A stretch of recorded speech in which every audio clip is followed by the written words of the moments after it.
इस संस्थान में हम लोग आउटडोर भी करते हैं और सबसे अच्छी बात है कि विकलांगों को चिन्हित करते हैं कि किस विकलांग को कम से कम ऑपरेशन कर रिहैबिलिटेट किया जा सकता है।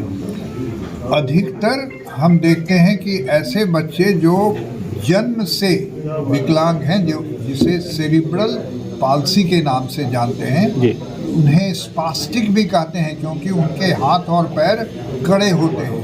उन्हें आप जितना पकड़ेंगे उतना वो कड़ा होता चला जाएगा। तो ये आज की समस्या है। कल तक की समस्या या पिछले कई वर्षों के पहले जो सबसे बड़ी समस्या मुंह बाएं खड़ी होती थी वो पोलियो की समस्या थी। फॉर्चुनेटली एंड लकीली पोलियो लगभग क्यों पूरा का पूरा समूल समाप्त हो चुका है, इसलिए नए केस पोलियो के नहीं मिल रहे हैं।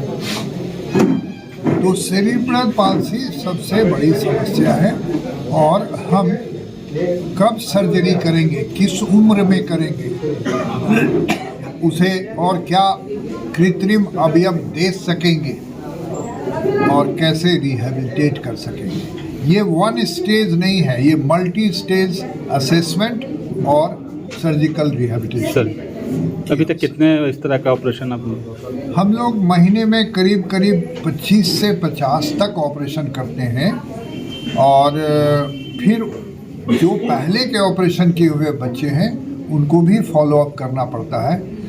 कई बार गार्जियंस क्या सोचते हैं जिसमें कि सुधार लाने की आवश्यकता है, वो परस्पर डायलॉग से ऐसा संभव है।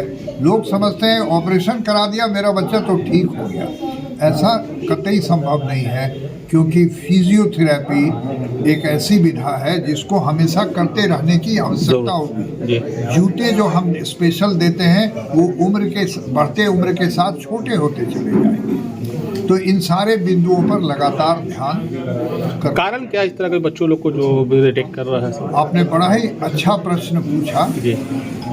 जब लेडी डॉक्टर गर्भवती माताओं को देखती है और कहती है कि अब प्रसव के समय इसको ऑपरेशन करना होगा, तो लोग सोचते हैं कि शायद डॉक्टर का इसमें अपना कोई इंटरेस्ट है और इसीलिए डॉक्टर जो है ऑपरेशन की बात करते हैं। मेरा कहना है अपने डॉक्टर पे भरोसा करिए और डॉक्टर अगर सिजेरियन ऑपरेशन का सलाह देते हैं तो बिना वक्त गंवाए सिजेरियन कराइए, क्योंकि बाद में किए हुए सिजेरियन में बच्चे के ब्रेन में कुछ चेंजेज हो जाता है और उन बच्चों के मस्तिष्क ठीक से डेवलप नहीं कर पाते हैं और मस्तिष्क में चोट के कारण ये मांसपेशियां स्पास्टिक हो जाती है। तो इन्हें 100 समय ऑपरेशन कराकर 90% को बचाया किया जा सकता है। हाँ, कुछ जेनेटिक कारण होंगे,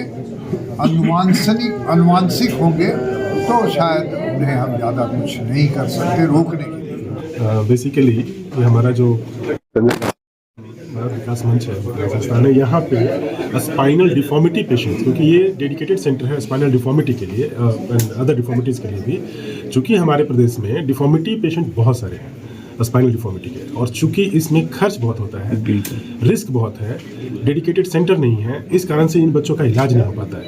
अभी ये भारत विकास मंच एवं संजय गांधी विकलांग संस्थान के द्वारा ये मुहिम चलाया जा रहा है कि हमारे प्रदेश में डिफॉर्मिटी के पेशेंट हैं के कारण या सुविधा के अभाव में, जानकारी के अभाव में ये इलाज नहीं करा पाते हैं।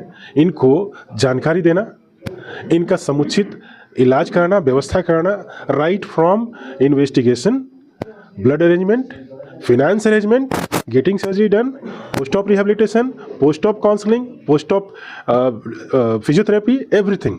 तो ये सारी सुविधा मुहैया कराई जा रही है संजय गांधी के द्वारा।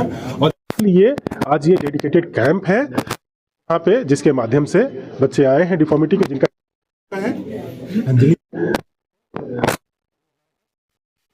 डिफॉर्मिटी थी इनकी और बहुत दिनों से कोशिश करे, बच्चे दिल्ली एम्स भी मिल नहीं रहा था, ये लोग परेशान थे। जब यहाँ आए तो इनके माध्यम से जहाँ सर्जरी 8 लाख 10 लाख सरकारी सेंटर में खर्च होता है। इतने कम एज में इस तरह के केसेस कैसे? देखिए काफी सारे होते हैं। विशेष सबसे जो कॉमन कारण होता है वो इडियोपैथी, जिसमें कोई कारण नहीं होता है।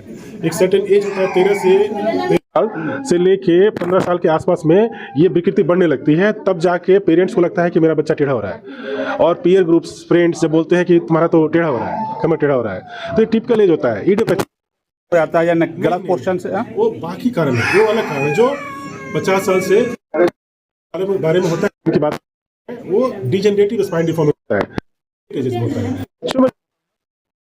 इडियोपैथिक होता है। कारण है थोड़ा कंजेनाइटल भी है। कंजेनाइटल कंपोनेंट पहले बहुत ज़्यादा था, तो कंजेनाइटल जैसे छोटी सी बच्ची है उसका कंजेनाइटल है, मतलब जन्मजात। और तीसरा कारण है वो है टीबी की बीमारी। रीढ़ की हड्डी में जब टीबी की होती है, ये बड़ा खतरनाक डिफॉर्मिटी कराता है। रीढ़ की हड्डी बिल्कुल आपने अपने आसपास में भी कई बार बहुत ही ज़्यादा कुबड़, रीढ़ की हड्डी में जब टीबी हो जाता है उससे हो जाता है। के कारण चोट लग जाने से भी ऐसा हो जाता है। तो ये डिफॉर्मिटी के मेन कारण 5 हैं। ट्रॉमा के कारण, टीबी के कारण, या जो आप बोल रहे हैं पुराने परिस्थिति के कारण, हड्डी कमजोर, धीरे धीरे लोग कुबड़ हो जाते हैं, काफी कारण कॉमन है। तो ये सारे कारण हैं डिफॉर्मिटी। जहाँ तक है इसका मेन कारण होता है idiopathic and congenital. Doctor Mahesh Kumar, मैं पहले दिल्ली एम्स से प्रोफेसर